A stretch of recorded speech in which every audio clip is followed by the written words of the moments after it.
ओम शांति। आज हम सुनते हैं कैलाश दीदी का अनुभव। गांधीनगर गुजरात से ब्रह्मा कुमारी कैलाश बहन जी अपने अनुभव इस प्रकार सुनाती हैं कि मेरी जन्मपत्री में लिखा था कि यह बच्ची छोटेपन में सन्यासी बन जाएगी और जहाँ भी जाएगी वहाँ सभी सुख उपलब्ध होंगे, लेकिन 25 वर्ष की आयु में ही मर जाएगी। घर वालों को इस बात का दुख होता था और इसलिए स्कूल में भी नहीं जाने दिया।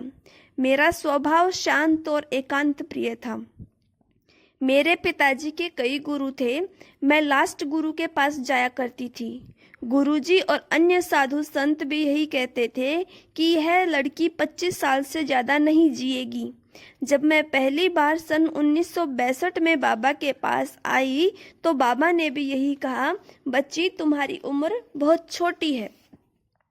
सभी यही कहते थे कि 25 साल के बाद एक दिन भी जिंदा नहीं रह सकती।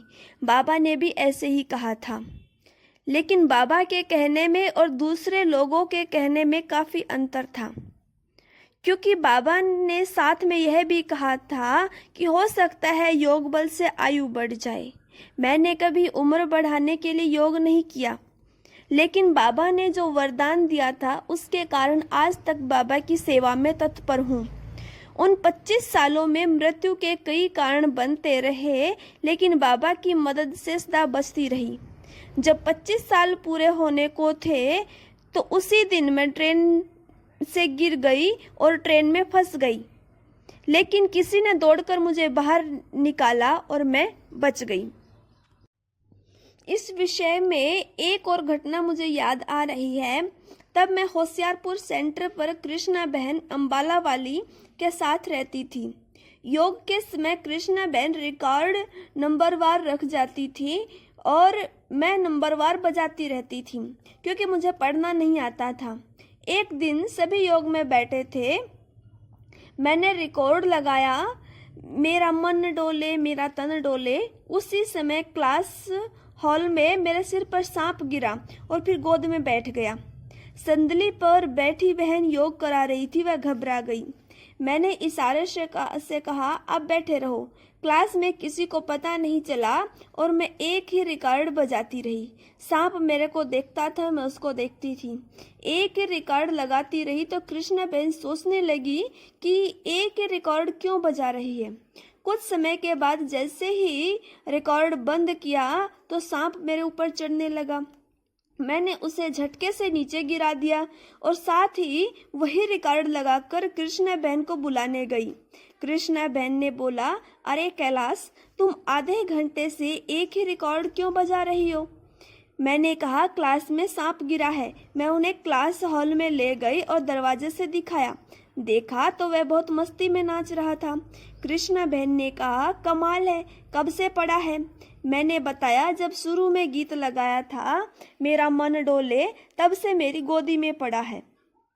कृष्णा बहन ने कहा, मेरा मन डोले तेरी गोदी में सांप डोले। फिर सबको बाहर बुलाया। इस प्रकार उस समय भी बाबा ने मुझे ही सांप से बचा लिया।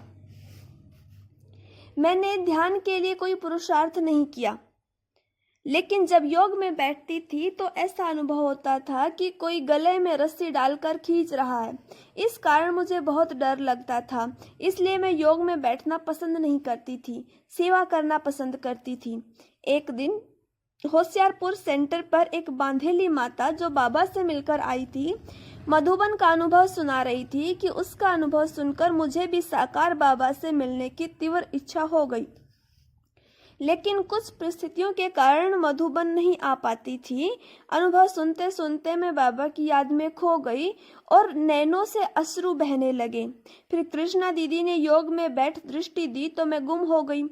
3 दिन के बाद मेरी चेतना वापस लौटी।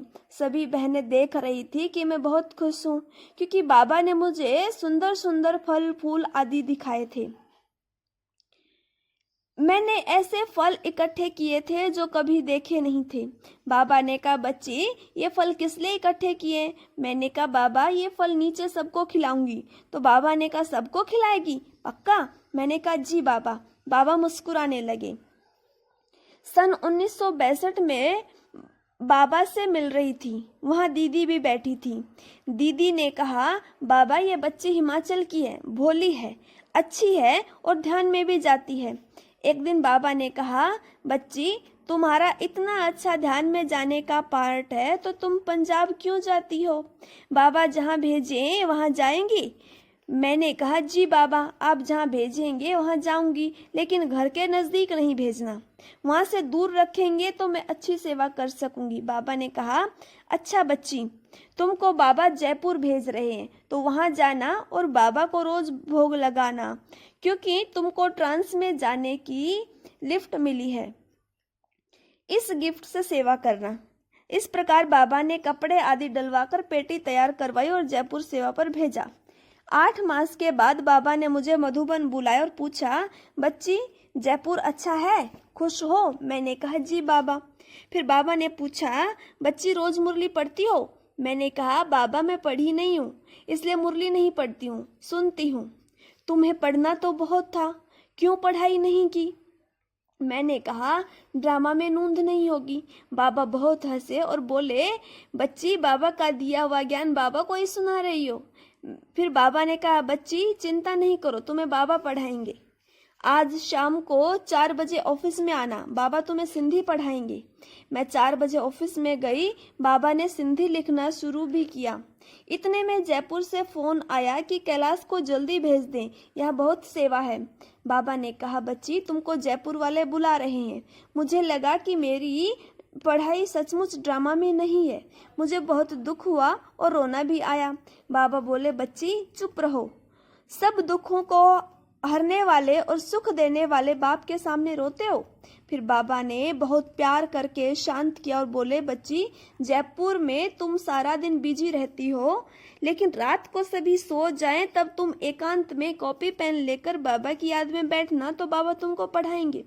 मैं मूंझ गई, क्योंकि ब्रह्मा बाबा यहाँ, शिव बाबा ऊपर और मैं जयपुर में, तो बाबा मुझे कैसे पढ़ाएंगे? बाबा ने पूछा, क्यों मूंझ रही हो क्या? बाबा में निश्चय नहीं है। बच्ची बाबा के बोल पर निश्चय रखो। मैं जयपुर गई।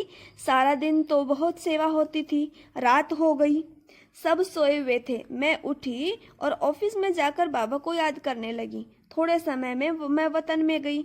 वहां देखा बाबा सामने से आ रहे हैं और मुस्कुरा रहे हैं।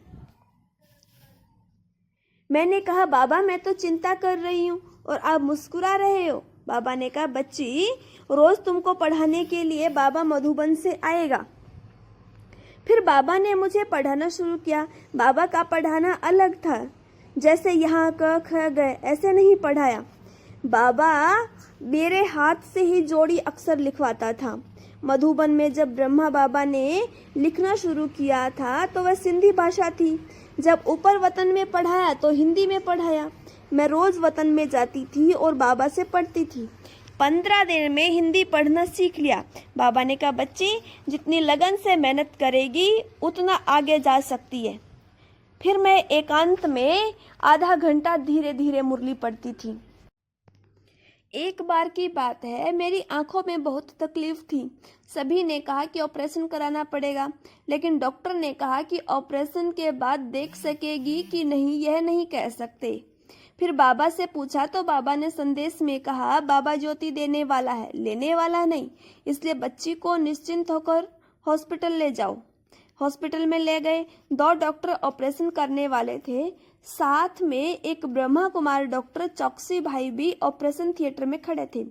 जब ऑपरेशन शुरू हुआ तो जो डॉक्टर ऑपरेशन कर रहा था उसे ब्रह्मा बाबा दिखाई दिया और वह देख रहा था कि बाबा की आंखों से सर्च लाइट की किरणें निकलकर मेरी आंखों पर पड़ रही थी और बाबा ने मेरे सिर पर हाथ रखा हुआ है। यह सब देखकर डॉक्टर को बड़ा आश्चर्य लगा। बोला कि वो कौन थे, उनको कौन अंदर ले आया। इतने में डॉक्टर चौकसी भाई ने भी बाबा को देखा। वे बाबा के पास गए तो बाबा वहां से गुम हो गए। फिर डॉक्टर चौकसी भाई ने बोला, डॉक्टर आप निश्चिंत होकर ऑपरेशन कीजिए, बाबा शक्ति देकर गए हैं, इनकी आंखों को कुछ नहीं होगा। ऑपरेशन सफल हुआ, आंखें ठीक हो गई। डॉक्टर को भी बहुत आश्चर्य हुआ। बाद में डॉक्टर ने कोर्स भी किया और क्लास में भी आने लगे। इस प्रकार सर्वशक्तिवान बाबा ने कम उम्र वाली को जीवन दान दिया। अनपढ़ को पढ़ा लिखा बनाया, भोली को तीनों लोकों का चक्कर लगाने वाली संदेशी बनाया, आंखों की रोशनी दी। क्या महिमा करें, कितनी महिमा करें उस महिमा पूर्ण बाबा की, सब कम ही रहेंगी। अच्छा, यह अनुभव यहीं पर समाप्त होता है। ऐसे ही रोज अनुभव सुनने के लिए प्लीज चैनल को लाइक और सब्सक्राइब करें। ओम शांति।